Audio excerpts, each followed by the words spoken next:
दोस्तों, अगर आप बिजनेस करते हैं या रोजमर्रा की खरीदारी करते हैं तो जीएसटी का नाम आपने जरूर सुना होगा। अब जरा सोचिए, 2017 में जब जीएसटी आया था तो कहा गया था वन नेशन वन टैक्स। लेकिन सच बताऊं, उस सिस्टम में इतनी जटिलताएं थी कि छोटे दुकानदार से लेकर बड़े व्यापारी तक सब परेशान हो गए थे। और अब 22 सितंबर 2025 से जीएसटी 2.0 लागू हो गया है। सरकार कह रही है कि ज्यादा सिंपल, ज्यादा साफ और लोगों के लिए आसान है।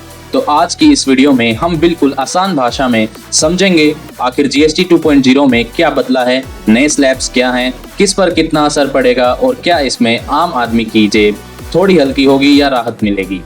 देखो, पहले जीएसटी में कितने सारे स्लैब थे, 5%, 12%, 18%, 28%। अब सोचो, एक ही प्रोडक्ट पर भी कभी 12%, कभी लगता था 18% और दुकानदार भी कंफ्यूज, ग्राहक भी कंफ्यूज। फिर फाइलिंग पेपर वर्क और इनपुट क्रेडिट का इतना झंझट कि छोटे व्यापारी परेशान हो जाते थे। यानी सिस्टम इतना जटिल हो गया था कि सरलीकरण का वादा कहीं खो गया था। और इसी कंफ्यूजन को खत्म करने के लिए सरकार ने जीएसटी 2.0 लाने का फैसला लिया। तो अब असली सवाल सामने आता है, क्या क्या बदला है।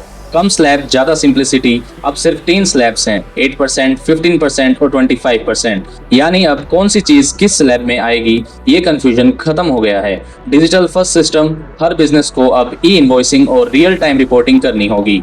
फाइलिंग का झंझट कम, काम ज्यादा automated. One nation one registration. पहले हर स्टेट में अलग जीएसटीआईएन चाहिए होता था, अब बस एक नेशनल जीएसटीआईएन से आप पूरे भारत में काम कर सकते हैं। Input tax credit rule simplified, fake invoices और मिसमैच की दिक्कतों को कम करेंगी। Sector specific changes. एमएसएमईज और मैन्युफैक्चरिंग सेक्टर्स के लिए कंप्लायंस आसान, लेकिन लग्जरी और सिन गुड्स पर टैक्स ज्यादा लगेगा। सरल शब्दों में कहें तो सिस्टम को मॉडर्न और ट्रांसपेरेंट बनाने की कोशिश हुई है। अब थोड़ा प्रैक्टिकली समझते हैं कि ये स्लैब्स आपके खर्चे को कैसे प्रभावित करेंगे।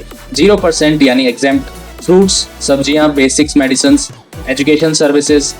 8% स्लैब के अंडर आएंगे packaged food, essentials, house hold items.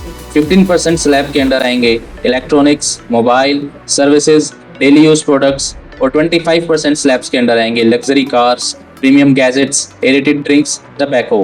अब इमेजिन कीजिए, पहले जो फ्रिज पर 12% जीएसटी लगता था, अब वो 15% में चला गया है। तो थोड़ी महंगाई, लेकिन दूसरी तरफ बेसिक फूड आइटम पर राहत भी मिली है। यानी फायदा और नुकसान दोनों साथ साथ हुए हैं। तो ये बदलाव किसे ज्यादा प्रभावित करेंगे? छोटे व्यापारी, उनके लिए कॉम्प्लायंस आसान हो गया है, फाइलिंग का झंझट कम होगा। आम आदमी, रोजमर्रा की चीजों पर थोड़ी राहत, लेकिन मिड रेंज आइटम्स महंगे होंगे। लग्जरी बायर्स, 25% स्लैब ने कार, प्रीमियम गैजेट्स और लग्जरी पर भारी बोझ डाल दिया है। सरकार रेवेन्यू लीकेज कम होने पर कलेक्शन ज्यादा स्टेबल रहेगा। मतलब आम आदमी को मिक्स्ड इम्पैक्ट और सरकार को फायदा। अब मैं आपको जीएसटी 2.0 के फायदे और नुकसान दोनों ही बताऊंगा। सबसे पहले फायदों की बात करें तो स्लैब्स सिंपल हो गए हैं, डिजिटल सिस्टम में ट्रांसपेरेंसी आ गई है, एमएसएमईज के लिए हैसल फ्री फाइलिंग हो गई है। और अब मैं आपको नुकसान के बारे में बताऊंगा। मिडिल क्लास को 15% स्लैब से ज्यादा खर्च करना पड़ेगा, लग्जरी प्रोडक्ट्स और महंगे हो गए हैं, ट्रांजिशन फेज में बिजनेसेस को सॉफ्टवेयर और सिस्टम बदलने पड़ेंगे। तो दोस्तों, ये था पूरा ब्रेकडाउन जीएसटी 2.0 का।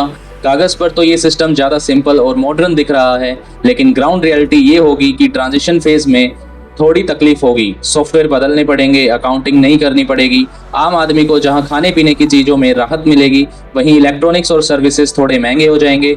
अब मैं आपसे पूछना चाहता हूं, आपको लगता है जीएसटी 2.0 से फायदा ज्यादा हो रहा है या नुकसान ज्यादा हो रहा है? कमेंट्स में अपनी राय जरूर लिखें।